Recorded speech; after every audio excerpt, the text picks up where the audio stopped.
De prime abord, rien de plus différent que les mondes habités par Carol et par Kumba, et pourtant, ils vivent bel et bien dans le même.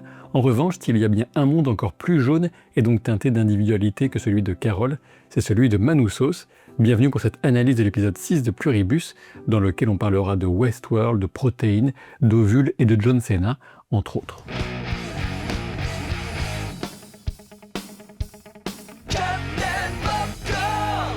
L'épisode commence sur un contraste extrême entre la perception de Carol en couleur orange, une version plus sombre encore que son jaune habituel, tandis qu'elle décide de replonger dans l'horreur du bleu qui représente la conscience collective et la découverte qu'elle a faite quant à leur consommation de viande humaine. Et l'épisode passe soudain en mode found footage ou enregistrement retrouvé, ou presque, comme pour le célèbre projet Blair Witch bien sûr, tandis que nous voyons ce que filme le caméscope de Carol.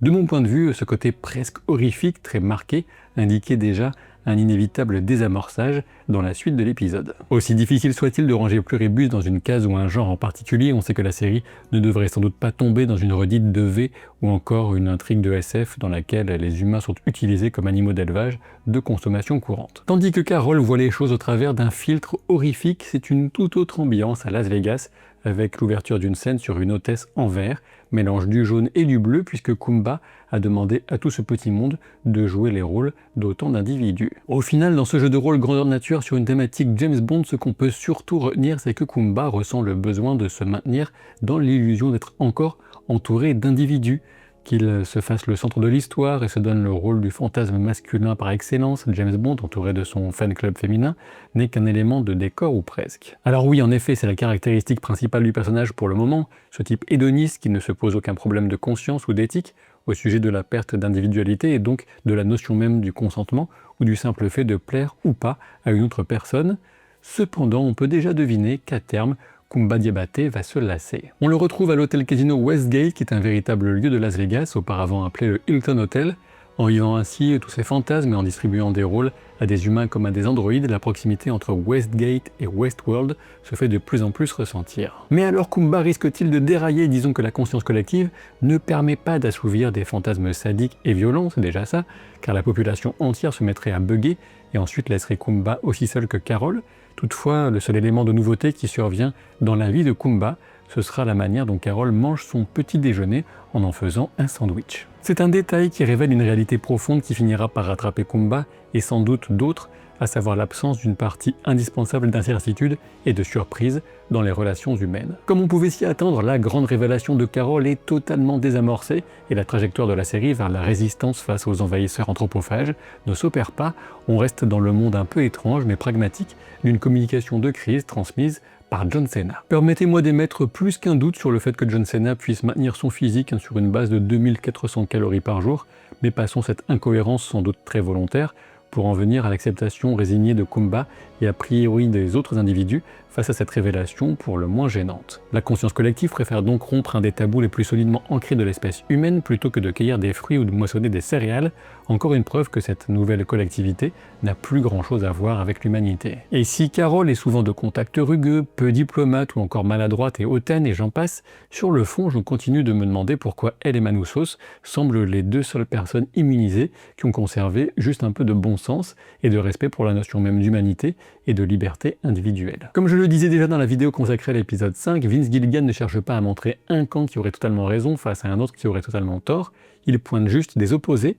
Ceci étant, concrètement, l'option collective ne fait que confirmer sans cesse qu'elle consiste à mettre fin à l'humanité. C'était déjà le cas auparavant dans la série en termes de définition, de valeurs et d'expérience de vie, mais ça le devient aussi en termes de pure survie maintenant avec cette révélation aberrante de leur incapacité à vivre des plantes. Dans la scène de dialogue entre Carol et Kumba après la diffusion du message sur la télé, on a une part d'arrière-plan bleuté derrière Kumba, dans cette ambiance orangée de deux individus, car pour Carol, Kumba est sa première interaction humaine depuis un moment et représente une sorte d'espoir de sociabilité, même si elle admettrait à grand-peine qu'elle en a besoin. Apprendre que sur 12 individus restant sur Terre, Carol est celle qui a été mise de côté des discussions, et non seulement humiliant, mais terriblement blessant, à son deuil qu'il avait laissé profondément isolé et meurtri s'ajoute ce rejet par les derniers individus de la planète. Si Kumba fait mine de prendre soin d'elle et ressent une certaine empathie minimale, il veut rapidement revenir à son fantasme quotidien, dont il ne s'est pas encore lassé. Bien évidemment, Carol voulait vraiment passer plus de temps avec lui, mais elle capte sa gêne et fait mine d'avoir plaisanté. La révélation quant à la procédure nécessitant des cellules souches permet de faire revenir le fameux message de répondeur, celui que la série ne nous écourte jamais, un choix qui me convient parfaitement tant il est délicieux de voir Carol perdre patience à chaque fois. J'avais appris via vos commentaires que la voix du répondeur est celle de Patrick Fabian qui tenait le rôle de Howard Hamlin dans Better Call Saul. Comme pointé par pas mal de gens sur Reddit et ailleurs, difficile de ne pas penser aux ovocytes congelés de Carol. En effet, elle obtient la promesse de la conscience collective de ne pas toucher à son corps, mais le rapproche littérale des termes fait qu'ils pourront récupérer du matériel génétique dans ces ovocytes, même si je ne suis pas sûr qu'on puisse y trouver des cellules souches.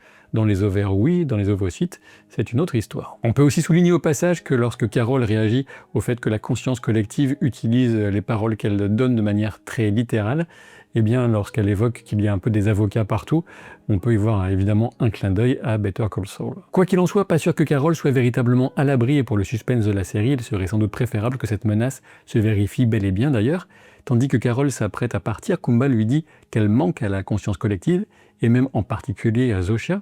Alors il s'agit sans doute d'une tentative maladroite de rassurer Carol, mais aussi de quoi alimenter les théories selon lesquelles Zosha pourrait avoir été coupée de la conscience collective. Retour 3 jours en arrière avec Manoussos qui identifie une seule fréquence radio intéressante à 8.613 MHz. De toute évidence, c'est une émission maintenue par la conscience collective pour une raison spécifique, sachant qu'il semble avoir coupé tout ce qui n'était pas indispensable dans un esprit d'économie de ressources. Si cette fréquence est indispensable à la conscience collective, c'est potentiellement parce qu'elle est liée au message venu de l'espace ou plus probablement au maintien de la communication, à la synchronisation de tout le monde. Une chose est sûre, on n'a pas vu Manoussos identifier cette fréquence pour rien, elle reviendra jouer un rôle dans l'histoire, et étant donné son état d'esprit, ce ne sera pas pour collaborer avec la fameuse conscience collective. Encore une fois, dans la solitude et donc l'individualité jaune-orangée de Manoussos, la vidéo de Carol est une fenêtre bleue qui s'ouvre encore sur une sociabilité possible. L'homme découvre qu'il a potentiellement une alliée dans le monde entier, ce qui le secoue au point de le décider à la rejoindre, mais uniquement par ses propres moyens. Et même la fin, jusqu'à présent, ne l'avait pas suffisamment motivé pour sortir de chez lui. Ce rejet paranoïaque de la conscience collective est nettement plus poussé chez Manoussos que chez qui que ce soit d'autre, et on peut se dire qu'il ira potentiellement vers des solutions bien plus extrêmes pour les combattre que Carol, même si ça reste à démontrer. Cet isolement volontaire de Manoussos peut même éventuellement prédater la grande transformation du monde. On ne sait pas si c'est pour des raisons économiques qu'il n'a pas d'ordinateur ou de lecteur de carte SD, ce que la conscience collective savait en lui fournissant une conversion VHS de la vidéo de Carol. Peut-être que Manoussos se méfiait déjà auparavant du monde numérique en général, sachant que son équipement radio doit quand même représenter un petit peu d'argent qu'il aurait pu consacrer à d'autres types d'équipements plus habituels pour la plupart d'entre nous. Alors évidemment, un problème se pose car il est impossible physiquement de rouler du Paraguay jusqu'aux États-Unis du fait de la région du Darien, aussi connue sous le nom de bouchon du Darien, une zone de jungle et de marécage. Si elle est actuellement occupée par des narcotrafiquants, cette région est déjà un énorme problème naturel pour une voiture, faute de la moindre infrastructure d'ampleur permettant de la traverser. Manoussos devra donc contourner l'obstacle en bateau par exemple, ou bien sûr en avion s'il est capable de piloter ou ce réseau demander l'aide de la conscience collective, ce qui m'étonnerait. Traverser à pied serait extrêmement long et dangereux, et si c'est envisageable en canoë, ce n'est pas un voyage de plaisance. Le rapport de Manoussos à sa mère, qu'il considérait comme une mauvaise personne, qui n'aurait jamais pris soin de lui comme la conscience collective a tenté de le faire, renvoie à l'idée selon laquelle le nom de cet épisode avait bel et bien une double signification, HDP pour Human Derived Protein, mais aussi héros de vous avez compris. Et dans cette scène, l'intrusion de la mère du personnage qui reste dans l'ombre est particulièrement inquiétante, ce qui découle surtout de l'état d'esprit de Manoussos, je suppose.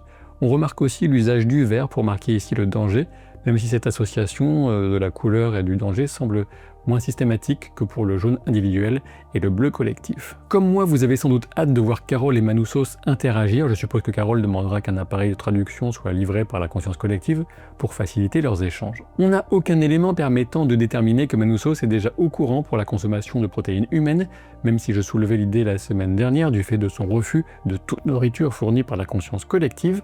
S'il ne le sait pas encore, étant donné son hostilité actuelle, il risque de devenir un sacré danger public pour eux. A priori, il ne sait pas encore qu'il est en mesure, comme Carol, de tuer des millions de personnes en choquant la conscience collective dans leurs interactions.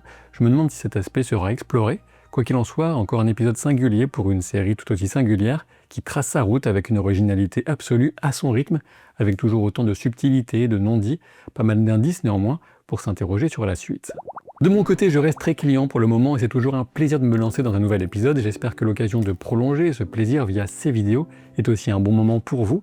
Et si vous ne voulez pas que Manousos se perde en chemin, je vous invite à soutenir la chaîne et la vidéo. Et je vous dis à très vite pour de nouvelles aventures. Salut!